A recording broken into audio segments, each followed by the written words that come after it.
이 밤에 우리가 함께 읽을 말씀은요. 베드로전서 5장 7절 말씀입니다. 우리 같이 한 목소리로 읽도록 하겠습니다. 자, 함께 읽습니다. 너희 염려를 다 주께 맡기라. 이는 그가 너희를 돌보심이라. 네.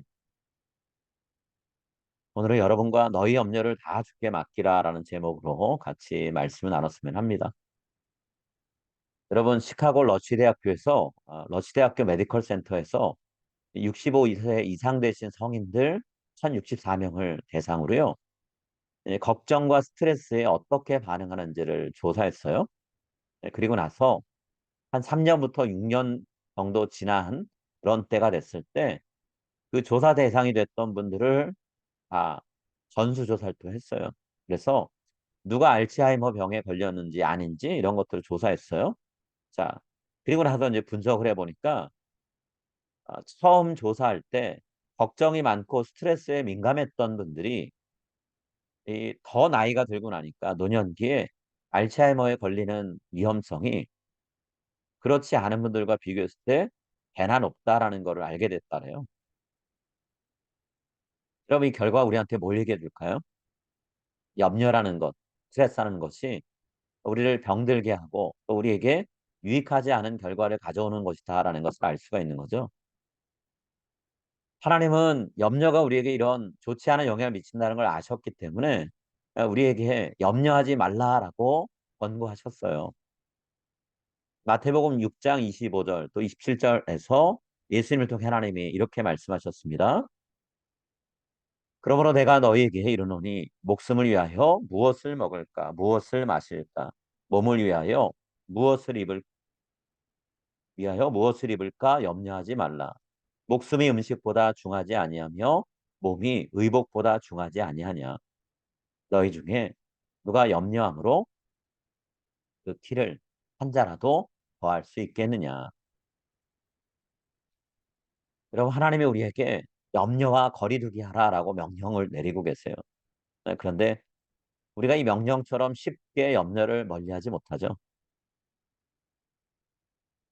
우리가 염려를 쫓아다니길래 염려가 떠나지 않는 걸까요? 아니면 염려라는 것이 마치 생명이 있는 그런 것과 같아서 우리 붙들고 놓아주지 않기 때문에 우리가 염려에서 멀어지지 못하는 걸까요?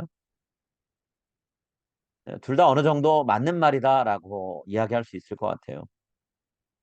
우리가 의도하지 않은 상황이 벌어졌는데 그 상황 때문에 걱정하고 근심하고 염려할 일이 생긴다면 여러분 "염려가 우리를 쫓아다니는 것이다."라고 말할 수 있겠죠. 근데 또 굳이 염려하지 않아도 되는 상황인데 개인적인 성향이 늘 걱정거리가 많은 결과가 좋길 바라는데 결과가 예상한 것처럼 좋지 않으면 '어떻게 하나.'라고 하는 그런 마음을 늘 품고 있어서 두려움에서 염려를 갖게 된다면 여러분 이런 경우는 우리가 '염려를 스스로 붙들고 있는 거다.'라고 말할 수도 있겠죠. 이처럼 염려는 외부의 요인에 의해서 우리 안에 생기기도 하고요.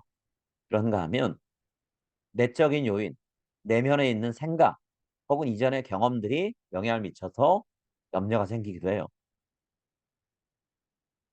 근데 어떤 염려가 됐든 뭐 염려가 생기는 원동력 혹은 기원이 뭐가 됐든 우리가 염려라는 걸 오래 붙들고 씨름하면 그 염려가 우리에게 가져오는 결과는 해가 되는 거죠. 도움은 안 돼요. 그렇기 때문에 우리가 지혜롭게 염려를 대하려고 한다 그러면 염려와 거리 두기를 하는 게 맞아요. 그럼 이제 우리에게 숙제는 어떻게 해야 우리가 이 염려로부터 자유로워질 수 있느냐라는 거잖아요. 어떻게 해야 우리가 염려로부터 자유로울 수 있을까요? 염려를 우리의 삶으로부터 멀어지게 만들 수 있을까요? 우리가 두 가지를 알고 또 해야 되는데요. 첫 번째는 우리가 염려를 내려놓지 못하는 이유가 뭔가를 정확히 알 필요가 있어요. 그리고 두 번째는 염려를 내려놓지 못하는 이유에 맞는 해결책을 우리가 활용해야 된다라는 거죠. 주로 우리가 어떤 때 염려를 내려놓지를 못할까요? 염려가 우리 안에서 끊이지 않는, 떠나지 않는 이유가 뭔가요? 내가 감당해야 되는 문제보다 내가 작다고 여길 때죠. 반대로 얘기하면요. 내가 감당해야 되는 문제가 나 자신보다 크다고 여겨질 때예요. 우리가 마주한 문제 상황 앞에서 무능력하다라는 걸 느낄 때 우리가 염려하게 되는 거죠. 염려를 내려놓지를 못해요. 예를 들면 우리가 기본적으로 생활하는 데 필요한 것들조차도 스스로 구하지 못하고 얻지 못하면 어떤 마음이 자연스럽게 생기나요? 어떻게 먹고 살 건가? 무엇을 입을 건가? 이런 것들 염려하게 되잖아요. 생활 필수품을 우리가 구할 수 있는 방법이 있다면 염려하지 않을 거예요. 가서 갖고 오면 되니까요. 그런데 아무리 노력해도 해결 기미가 없는 경우, 그럴 때 염려하는 거잖아요. 내 능력 밖의 일이다 여겨질 때 우리가 염려하는 거죠. 최근 뉴스를 통해서 우리가 연일 보도되는 내용을 보는데요. 이스라엘과 하마스의 전투가 이제는 지상전으로 전개가 되고 있어요. 가자 지구에 살고 있는 주민들은 점점 더 폐허더미 속에서 살아가요. 물과 음식을 구하는 건 어려워집니다. 병원에도 전기가 공급되지 않아서 수많은 환자들이 죽음에 이를 수 있게 된다라고 이야기하는데 어쩌면 지금 그런 일이 실제로 벌어지고 있을지도 몰라요. 여러분 이런 경우 자연스럽게 염려가 생겨나고 한숨만 터져나올 수밖에 없죠. 지금 당장 먹고 사는 문제를 해결할 수 없으니까. 노력한다고 애달한다고 해결되는 게 아니니까. 그다음은 그럼 죽음의 길을 가는 것인가라는 생각이 드니까 염려할 수밖에 없어요. 또 다른 경우는요. 사랑하는 가족이 육체적으로든 정신적으로든 건강에 심각한 손상을 입었어요. 그랬을 때 근심하게 될 수밖에 없죠. 이 가족이 어떻게 될까라는 생각 때문에요. 회복되지 않고 악화된다. 그러면 영영 돌이킬 수 없는 상태에 이르지 않을까라는 생각을 할 수밖에 없잖아요. 그러다 보면 또 염려하게 되는 거예요. 우리가 어찌할 수 없는 상황을 마주했을 때 내가 감당해야 되는 문제보다 내 능력이 한참 모자라고 혹은 그것을 감당할 능력 자체가 없다라고 여겨질 때 우리가 염려한다라는 거예요. 자, 이럴 경우 우리가 염려로부터 자유로워질 수 있는 방법이 뭘까요? 염려로부터 자유로워지기 위해서 우리가 취해야 되는 길이 있다면 뭘까요? 오늘 본문은 이렇게 얘기해요. 염려하게 만드는 문제를 하나님의 손에 올려드려라, 맡겨라 라고 얘기하고 있다라는 거예요. 자, 우리 7절 상반절 말씀을 좀 같이 읽겠습니다. 너희 염려를 다 주께 맡기라. 우리의 염려, 우리 염려의 근원이 되는 일, 우리를 염려하게 만드는 상황, 하나님께 맡기라라고 얘기하고 있어요. 여러분 맡겨버린다, 맡긴다라는 말의 의미가 뭘까요? 이 말은요. 등에 지고 있던 배낭, 무거운 배낭을 차 트렁크에 던져 넣는 거예요. 내가 더 이상 짊어지고 있지 않는 그런 행동을 얘기하는 거예요. 예수님이 예루살렘 성으로 들어가실 때 나귀를 타고 들어가셨잖아요. 그런데 자, 이 나귀를 누가 데리고 왔나요? 예수님의 제자 중에 두 명이 데리고 왔어요. 자, 예수님이 나귀에 타시기 전에 제자들이 무슨 행동했나요? 자기들이 입고 있던 겉옷을 벗어서 나귀 등 위에 놓았어요. 자, 겉옷을 나귀 등 위에 놓는 행동을 나타낼 때 이 똑같은 단어, 맡겨버린다라는 단어가 사용됐어요. 누가복음 19장 35절 말씀인데요. 자, 누가복음 19장 35절 제가 읽습니다. 그것을 예수께로 끌고 와서 자기들의 겉옷을 나귀 새끼 위에 걸쳐놓고 예수를 태우니 자기들의 겉옷을 나귀 새끼 위에 걸쳐놓았다. 자, 본인들이 입고 있던 것 혹은 지고 있던 것들을 내려놓는 거예요.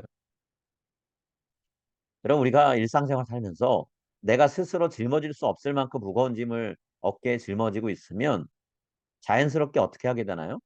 그 짐을 몸에서 떼서 바닥에 내려놓게 되죠. 물론 한동안은 짊어지려고 애를 써보겠지만 짊어질 수 없다는 걸 알고 짊어지면 짊어질수록 고통스럽고 괴로운 걸 알면 내려놓을 수밖에 없어요. 네, 그것과 마찬가지로 마음의 짐이라고 할 수 있는 염려를 우리가 내려놔야 된다라는 거예요. 물론 염려를 아무 데나 내려놓는다고 그게 해소되는 건 아니에요. 그래서 오늘 성경 뭐라고 얘기하나요? 하나님 앞에 내려놓으라 얘기하고 있어요. 그 이유는 하나님만이 우리가 짊어지고 있는 무거운 짐, 우리가 짊어질 수 없는 짐을 해결해 줄 수 있는 분이기 때문에 그래요. 여러분 시편 기자가 하나님을 어떤 분으로 만났나요? 자기의 무거운 짐을 짊어져 주신 하나님으로 만났습니다. 그리고 고백을 해요. 어떻게 고백하나요? 시편 68편 19절에서 이렇게 얘기해요. 날마다 우리의 짐을 지시는 주, 곧 우리의 구원이신 하나님을 찬송할지로다. 매일 하루하루를 살 때마다 우리의 짐을 짊어져 주시는 분이 계시다라는 거예요. 우리의 구원자 되시는 하나님이 그러신다라는 거예요. 이런 시편 기자가 만난 이 하나님은요. 우리가 매일의 삶에서 마주하는 그 하나님과 똑같은 분이에요. 그렇기 때문에 우리가 시편 기자가 자신의 짐을 매일같이 짊어져 주신 하나님을 만났다면 우리도 하나님께 우리의 짐을 내려놓고 하나님, 저도 오늘 이 하루를 살면서 나의 짐을 대신 짊어져 주시는 하나님과의 만남을 갖기를 원합니다. 하나님, 제 무거운 짐을 맡아 주십시오라고 요청하는 기도가 필요한 거죠.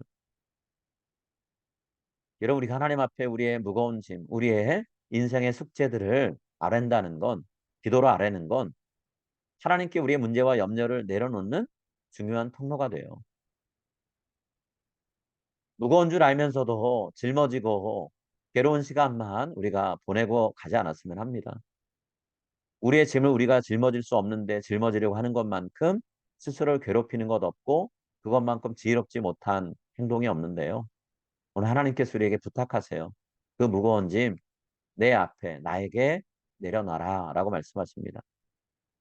하나님께서 짊어지시고 해결해 주시려고 내려놓으라 말씀하시는데 우리가 그 말씀에 순종해서 우리의 마음의 짐, 염려를 내려놓고 살았으면 좋겠어요.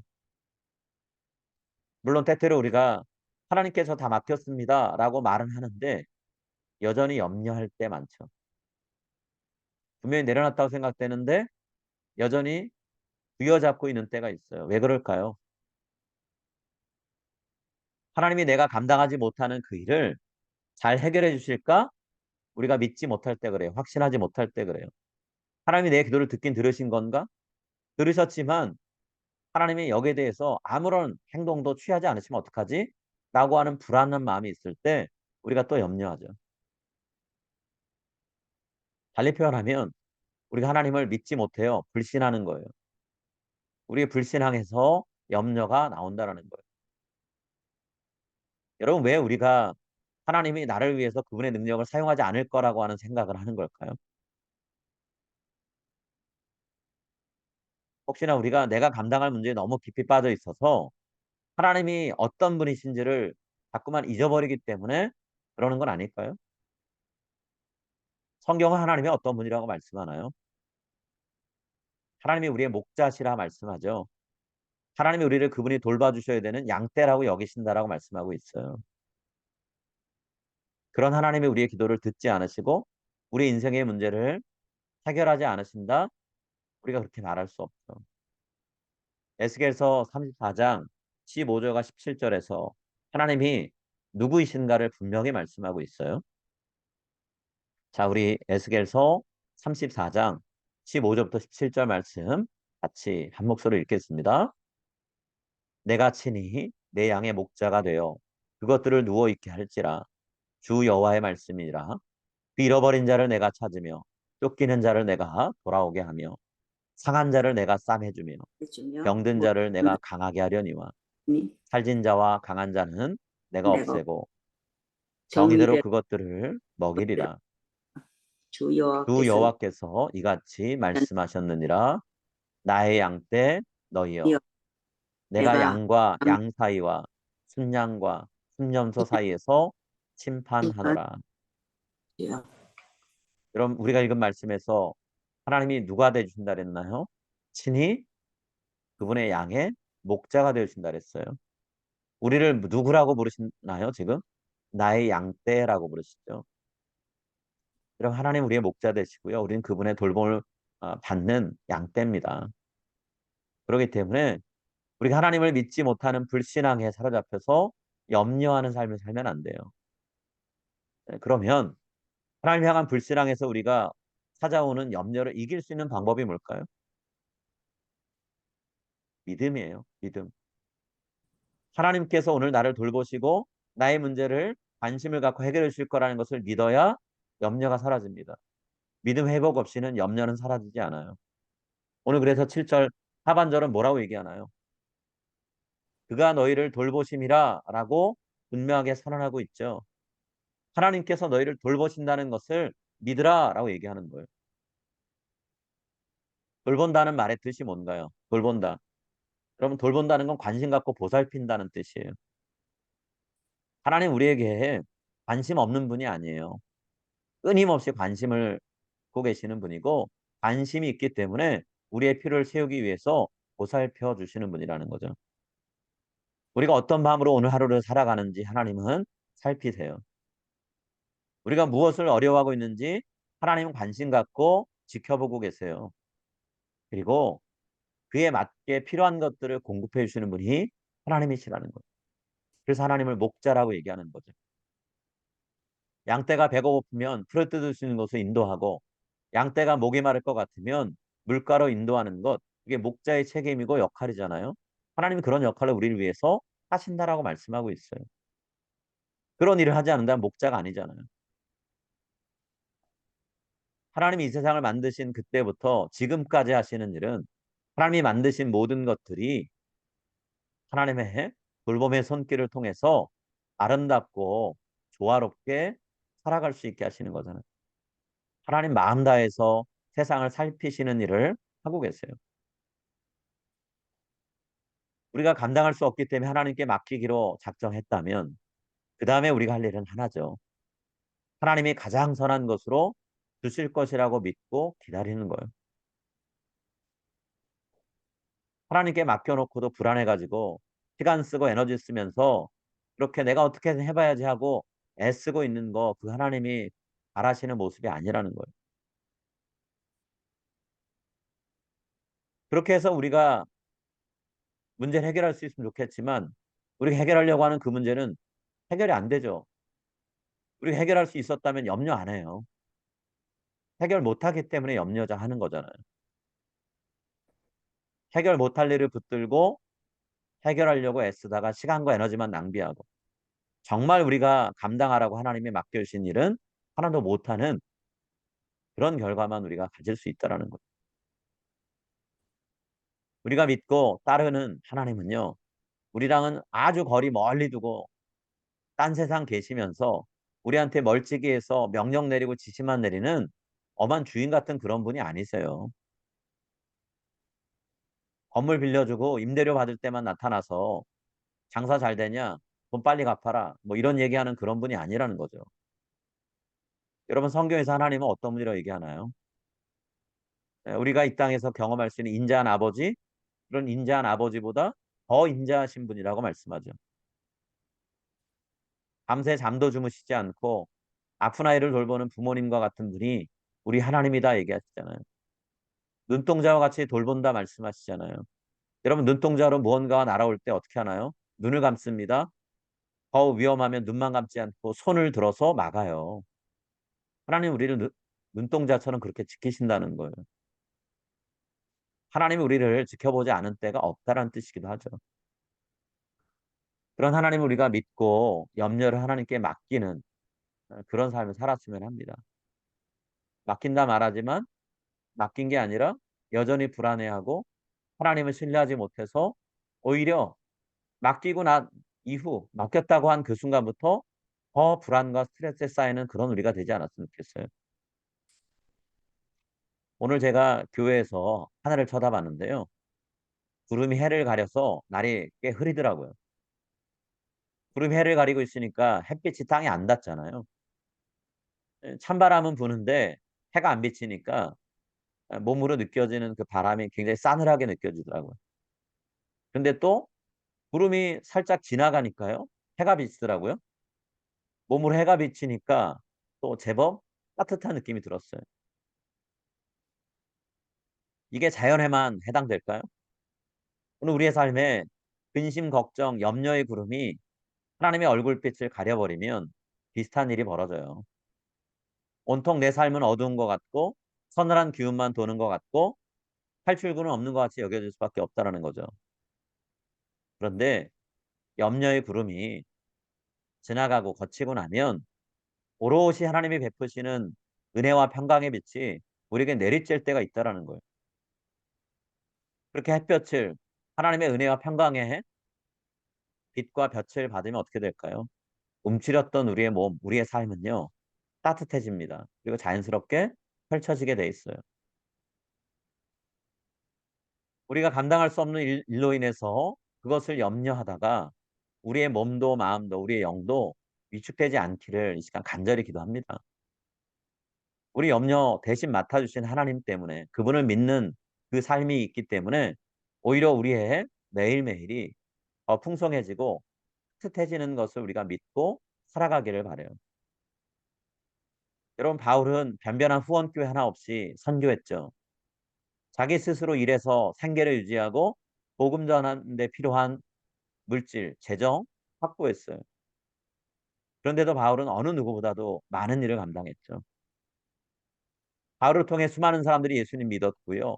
또 그 사람들이 곳곳에 퍼져서 교회를 세웠어요. 이 모든 일을 바울이 어떻게 감당했을까요? 그 고되고 힘든 시간들을 바울이 어떻게 견뎠을까요?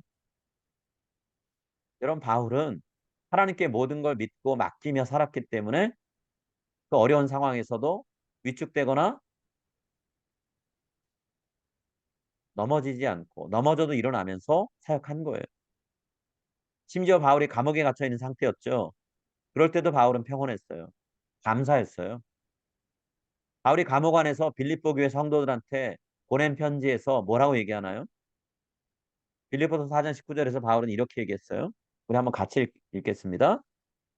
나의 하나님이 예, 그리스도 예수 그리스도의 안에서 영광 영광 가운데 그 그 풍성한 대로 너희 너희 모든 쓸 모든 것을 채우시리라. 아멘. 여러분 감옥 안에 있는 바울이요. 감옥 밖에 있는 빌립보 성도들이 얘기하는 거예요. 여러분, 여러분이 믿고 따르는 그 예수 그리스도 그리고 그분의 아버지인 하나님이 여러분의 모든 쓸 것 풍성함 가운데 채우십니다. 그분 바라보고 살아가십시오라고 얘기하고 있어요. 오늘 바울이 고백한 것처럼 하나님께서 우리를 예수 그리스도 안에서 우리의 필요를 풍성하게 채워서 우리로 하여금 살아가게 하실 거라는 걸 믿으며 우리가 매일매일의 삶을 살아갔으면 합니다. 염려 하나님께서 맡아주실 것이라는 걸 믿고요. 하나님의 돌보심을 기대하면서 오늘 하루도 우리가 힘차게 또 살아가고 내일을 기대하고 우리의 미래를 계획하고 꿈꿀 수 있는 그런 삶을 살았으면 합니다. 너희 염려를 다 주께 맡기라. 그가 너희를 돌보심이라. 이 말씀을 우리가 마음에 새기며 오늘 말씀 맺었으면 합니다. 우리 같이 기도하겠습니다.